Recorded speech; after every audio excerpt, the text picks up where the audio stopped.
Well, Mitch, tell us about purpose branding. What is it? The whole scope of purpose branding has really evolved and changed.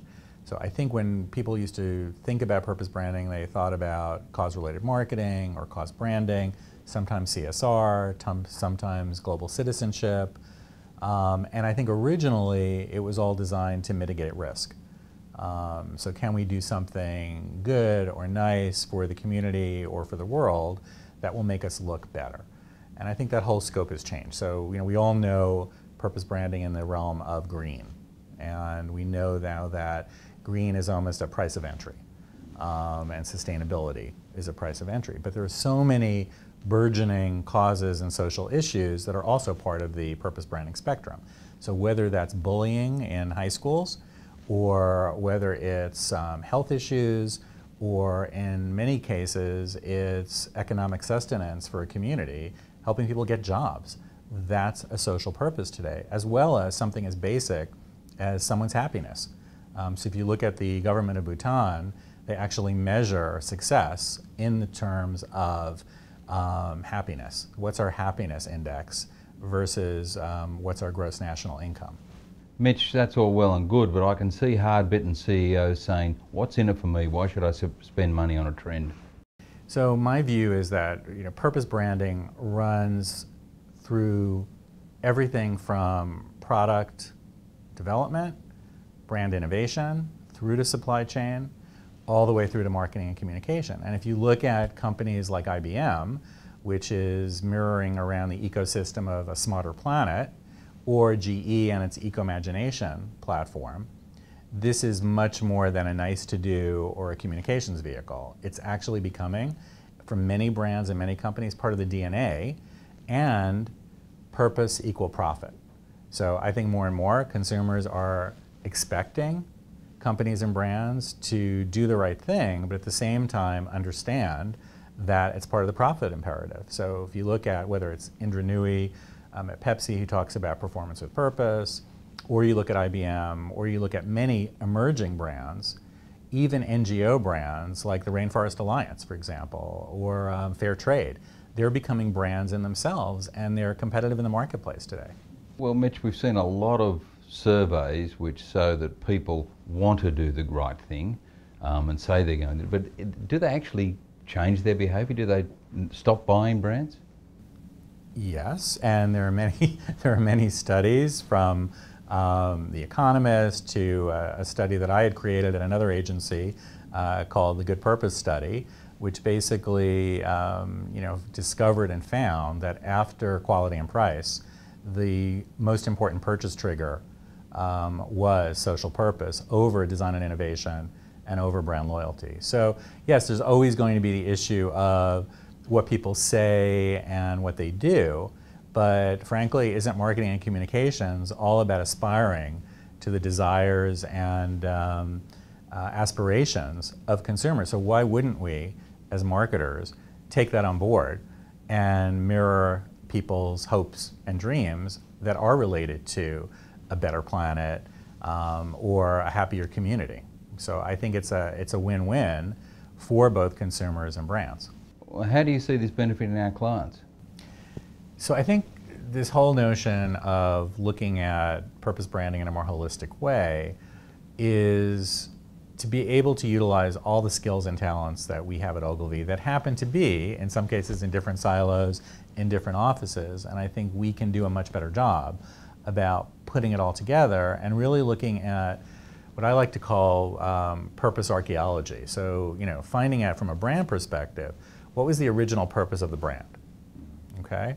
And really doing a little bit of excavation on that, and then seeing what is the natural elevation to a higher social purpose. So again, business purpose related to higher social purpose, it is in the realm of brand and brand strategy and positioning, as opposed to only being, which in some cases it has been, in the activation, talk about it space. So I think as counselors, and I think Ogilvy Earth does a really good job at this, by the way, helping a client actually do, not just say. So what are some of the things that we should be encouraging our clients to do that will, in turn, help build revenue for them, not just it's a nice to do. And I think it's an example of mutual benefit and mutual social responsibility, where both the brand, the company, government, NGOs, consumers all have a stake in this. So it's much more about a partnership approach, and how can we help the brand, but how can the brand help the customers that it's trying to reach as well. Social media has played a huge role in purpose branding and the growth of it, hasn't it? Social media, I think, around the world has played a huge part in all of this, because it's really helping reflect consumers' desire to have conversations about social issues, and even more importantly than the conversations, to take actions.